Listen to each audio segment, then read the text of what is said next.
Well, 5 weeks ago, when I selected this topic, the events of this week were definitely not on my radar screen.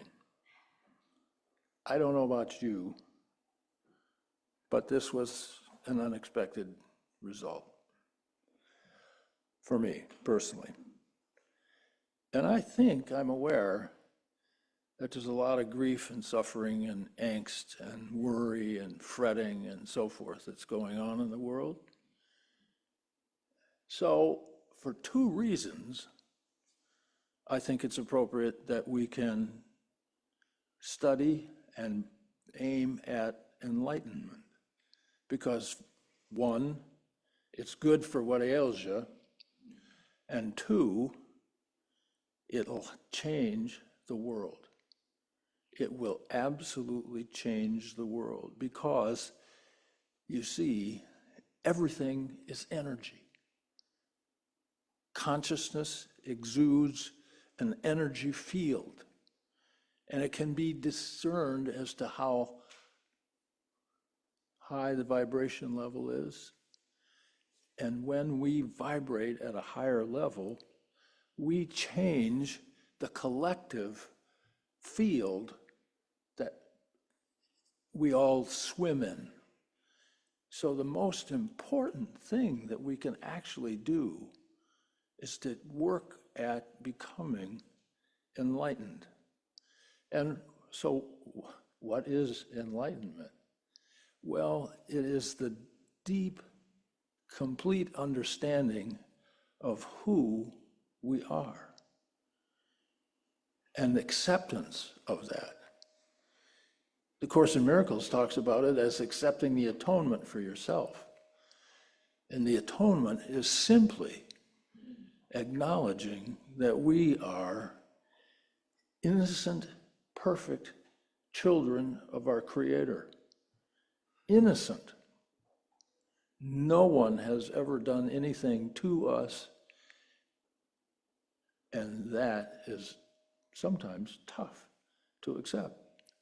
But the fact is that we are energy beings, and every bit of our experience comes from where? Our thinking. That's wrong. That's not right. That's too long. That's too short. Whatever it is, the experience that we have comes from what we think about what's happening out there. So I believe that we should and can head towards enlightenment.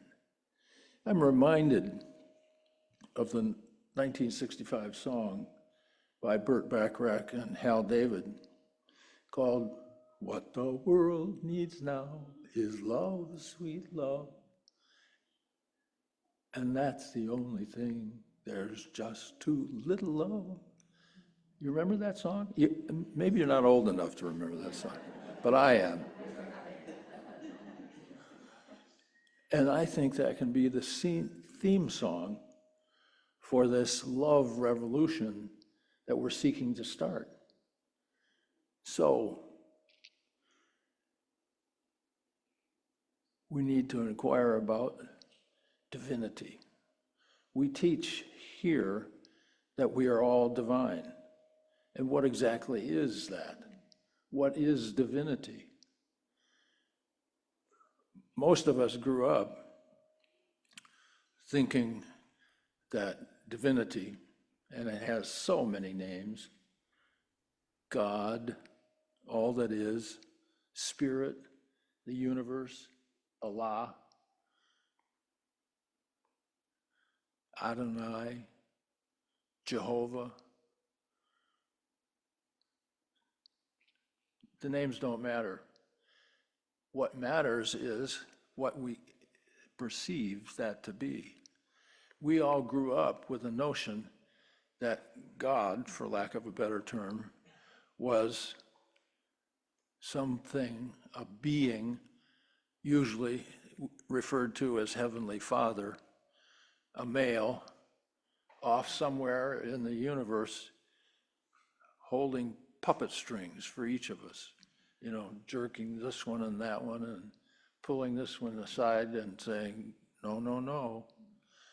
But I rather think, for me, and I have a little history here. I spent 25, 30 years as a card-carrying atheist because I could not accept the notion that God was something that looked like that. It just didn't make any sense to me. Until I came to have a couple of mystical experiences that caused me to make a new inquiry into what God really is. And the definition that I've come to accept for myself is that it's much more like an energy field than it is a being. And this energy field is infinitely intelligent. It's all of the intelligence in the universe. It is infinitely, unconditionally loving and giving, and that is what energy field we are allowed to swim in. So that's my definition of divinity, and I think that if we can work towards enlightenment, we will be in accord with that vibration that is divinity. So why should we do this? Well, one of my favorite teachers is David Hawkins, who over the course of his professional career wrote some 20 books. He was actually knighted by the King of Denmark for his work on human consciousness. And he discovered and created an energy scaling methodology. And one of the things that he always said, and I've heard him speak in person, he passed away a few years ago, but he always said the single most important thing that a human being can do for the good of all humankind is to raise their own consciousness level. Because you see, the energy field is impacted by the presence of individual energy fields. And the more that accelerate their own consciousness level, raise their vibration level, the greater the possibility is for a love revolution to actually happen. You've all heard stories of people being in the presence of ascended masters, gurus, people like the Dalai Lama, people with elevated consciousness. It changes the energy in the room. It actually is a palpable change in that energy field. So to the extent that a group of us will take on this project of becoming enlightened. Now that's not going to happen overnight, trust me. It doesn't happen overnight, except in really rare circumstances. And the thing that to keep in mind is that that's okay. That's okay. And you may be enlightened for 10 seconds. And that's great because you've now had a taste of it and you can keep after having that experience. Don't feel badly because, oh, I'm not enlightened anymore. Just be present and be willing to do the work that it takes to get there. And another reason to do this is Yeshua, also known as Jesus, in his current channelings says, be the love that you are. That is what you already are. You are a spark of divinity, and his invitation is to be the love that you already are. A quote is often attributed to Gandhi, be the change that you would see in the world. And Gandhi understood this. He understood it completely because his nonviolent movement in India had enormous power. Not force, not force at all, but power. And that power literally brought the British Empire to its knees and won independence for India. So, how do we get there? How do we get there? Well, the good news is we've been given by this energy field a guidance system. You might think of it as your spiritual GPS. And that's just an acronym for God's plan for salvation. But this guidance system is a means by which you can examine your thinking. Because what you are thinking creates your experience. And when your thinking is out of alignment with the essence of divinity, you feel like hell. You don't feel good at all. It's most uncomfortable to be hating, to be anxious, to be fearful. That doesn't make you feel good. And when your thinking and your belief system is in accord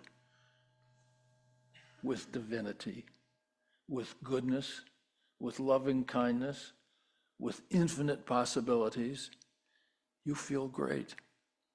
You feel peace when you know that you are infinitely loved and nothing can interfere with you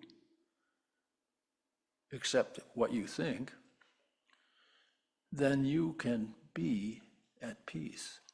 And until we are all at peace, we're going to be continuing to have wars, strife, and things that really get in our way, get in the way of being who we really are. And this guidance system is supported by legions of non-physical entities, spirit guides, ascended masters, angels. They are out there supporting us, but they can't do this work for us. It's up to us to do the work because we have been given free will, and all of these non-physical entities will not step on our freedom. They will not enlighten us just because we're good or just because they feel like it. It won't happen that way. It has to happen through analyzing when you feel bad. You have to say to yourself, so what am I thinking that makes me feel bad? And then the opportunity comes for you to change your mind. And that literally is the definition of a miracle in A Course in Miracles. A change of mind. When you let go of the thoughts that are out of alignment with divinity, you get in tune with divinity, and you get to experience yourself as who you really are. You get to be at peace. So it is now time for us to act in accord with who we really are. So what does that mean? It means that we practice unlimited forgiveness, that we truly are kind and pleasant with everyone, not just our friends, not just with the people that think like we think, but with everyone, because that is what is required in order to get where we want to go. And there's another side benefit of acting that way. The more that you act in accord with who you really are, the easier it is for your thoughts to change. If you keep practicing something like throwing a ball, you might get good at it. And if you keep giving kindness and smiles to everybody you see, if you keep forgiving everyone for everything, you will begin the process of changing your mind. So,